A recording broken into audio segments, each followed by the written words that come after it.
Hey everyone, welcome to I learner. आज इस video में हम डिस्कस करने वाले हैं सुप्रीम कोर्ट की तरफ से आई हुई एक रीसेंट जजमेंट के बारे में, जिसको लेकर के मीडिया तो उतना इंटरेस्ट दिखा नहीं रहा है, पर हाँ, ये आपके एग्जाम से रिलेटेड और आपकी नॉलेज को लेकर के बहुत ज़्यादा इंपॉर्टेंट होने वाला है। फ्रेंड्स, आगे बढ़ने से पहले आप इस न्यूज़ कटआउट को देख लीजिए, जिसमें कि ये लिखा हुआ है, daughters have coparcenary rights even if their father was not alive when Hindu succession amendment act 2005 came into force.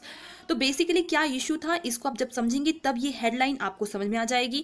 तो चलिए अब आगे बढ़ते हैं। उससे पहले मैं आपको बता दूं कि ये जो केस है, ये केस चल रहा था विनीता शर्मा वर्सेस राकेश शर्मा का, और इस केस में ही जजमेंट आई है अभी रिसेंटली सुप्रीम कोर्ट के द्वारा। और इसका कोरम बना हुआ था जस्टिस अरुण मिश्रा, एस अब्दुल नाजिर और एम आर शाह, इन्होंने जजमेंट दिया है। और ये केस 2018 का है, इसका जजमेंट अभी 2020 में आया है। ओके, तो आगे देखते हैं। फ्रेंड्स, आगे बढ़ने के लिए पहले तो आपको बेसिक समझना पड़ेगा कि हिंदू लॉ में जो जॉइंट फैमिली होती है उसमें किस तरीके से प्रॉपर्टी का डिस्ट्रीब्यूशन होता है। तो उसका हिस्ट्री ये कहता है कि हिंदू लॉ के बेसिकली दो स्कूल हुआ करते हैं। एक होता है मिताक्षरा और दूसरा होता है दयाभागा।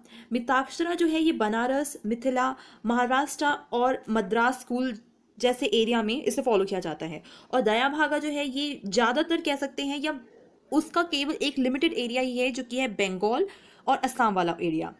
और अगर हम आगे देखें तो इस स्लाइड में आप देख सकते हैं कि कोपाशनरी का मतलब क्या होता है। फ्रेंड्स, क्योंकि कोपाशनरी जो है, इसने इस वर्ड को कोर्ट ने काफ़ी ज़्यादा यूज़ किया अपनी जजमेंट के दौरान, तो ये चीज़ समझना ज़रूरी है। कोपाशनरी बेसिकली इसका आप यहाँ पे पढ़ सकते हैं। ये कहता है, coparcenary is a narrower body of person within a joint family and consist of father, son, son son and sons son son, like joint family, right. तो आई थिंक ये थोड़ा सा क्रिटिकल लैंग्वेज है, तो इसको हम इस flow chart की हेल्प से समझने की कोशिश करेंगे।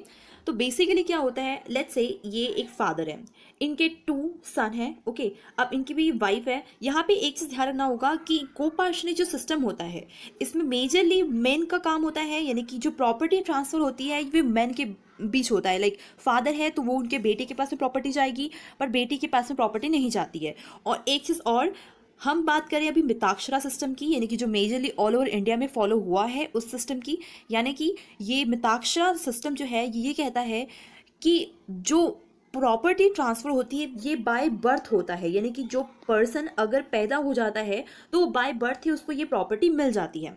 तो बेसिकली ये इस सन को और इस सन को ट्रांसफ़र हो जाएगा, उसके बाद में ये इनके सन के सन को ट्रांसफ़र हो जाती है। और ऐसे 3 जनरेशन तक की जो प्रॉपर्टी ट्रांसफ़र होता है उसे कहते हैं कोपाशनरी। ये याद रखिएगा कि केवल 3 जनरेशन तक के ही फॉलो होता है, उसके आगे नया जनरेशन स्टार्ट हो जाता है। ओके, आगे देखते हैं। आगे आप यहाँ पे देख सकते हैं कि सुप्रीम कोर्ट ने, जो एपेक्स कोर्ट है, उसने क्या इशू को लेकर के डिस्कस किया है। इशू ये था कि 2005 में एक अमेंडमेंट आया था हिंदू सक्सेशन एक्ट 1956 में, जिसमें ये ऐड किया गया कि जो आज तक के पुराना कोपाशनरी सिस्टम चला आ रहा था, जिसमें केवल मैन को लिवरेज मिला हुआ था, मैन को राइट मिला हुआ था प्रॉपर्टी के ऊपर, उस चीज़ को हटा करके हमारे सेंट्रल गवर्नमेंट ने एक अमेंडमेंट लाया और इसमें ये ऐड किया गया कि आज के बाद किसी भी विमेन का भी राइट होगा, इक्वल राइट होगा। अब अगर हमारे यहाँ कोई पार्टीशन होता है तो यानी कि यहाँ पे अगर इस आदमी की अगर कहा जाए कोई डॉटर भी होती तो वो भी उसको ट्रांसफर होता, वेयरएज पहले ऐसा नहीं होता था। आगे देखते हैं। तो यहाँ पे इस चीज़ का जजमेंट ये आया है कि सुप्रीम कोर्ट ने ये हेल्ड किया कि अब ये जो हमारा इशू चलता आ रहा था कि क्या जो अमेंडमेंट आया वो रेट्रोस्पेक्टिव, यानी कि जो पुराने केसेस हुए हैं, जो पुरानी बहुत सारी महिलाएं हैं जिनको प्रॉपर्टी में हिस्सा नहीं मिला है, तो क्या उन्हें अभी हिस्सा मिलेगा। यानी कि 2005 में जो अमेंडमेंट आया उसके द्वारा या उसकी हेल्प से क्या जो पुरानी जिनका बर्थ 2000 पहले से बर्थ हुआ है, क्या उन्हें राइट मिलेगा।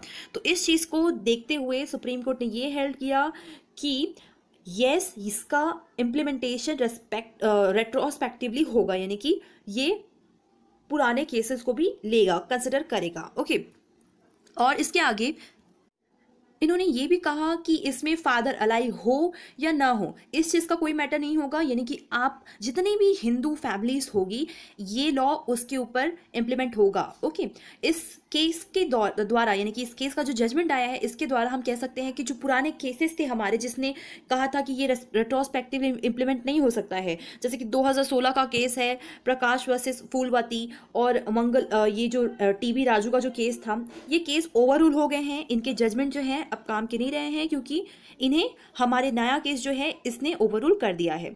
तो कह सकते हैं काफ़ी ज़्यादा अच्छा ये जजमेंट आया है, क्योंकि इसमें बहुत सारी महिलाएं हैं, उनका लाइफ अफेक्ट होता है। काफ़ी सारी ऐसे केसेस आए थे जिसमें कि भाइयों ने बहन को निकाल दिया था और उसके बाद में विमेन काफ़ी ज़्यादा भटक रही थी। तो फाइनली एक ऐसा जजमेंट आया जिसको कह सकते हैं कि विमेन को काफ़ी ज़्यादा हेल्प मिलने वाला है। आगे यहाँ पे आप देख सकते हैं कि क्या क्या फर्दर हमारे कोर्ट ने ऑब्जर्व किया है इस केस के द्वारा।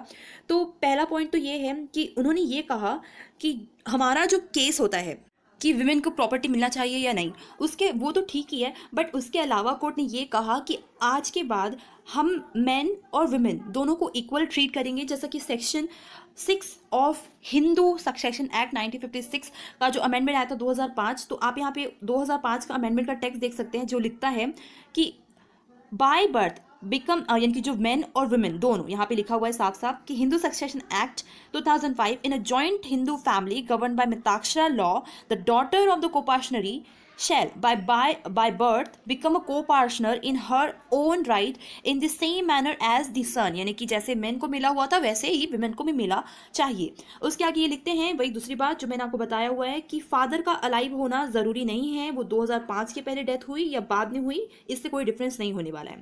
थर्ड पॉइंट थोड़ा सा इंपॉर्टेंट है, क्योंकि आप ये भी सोच रहे होंगे, आपके मन में डाउट आएगा कि उन फैमिलीज का क्या जो कि पहले से ही पार्टीशन कर चुके हैं, पहले से ही उन विमेन को राइट नहीं मिला हुआ है, जो कि 2005 के पहले जिन फैमिलीज का पार्टीशन हुआ है और उसमें वुमेन को कंसिडर नहीं किया गया था।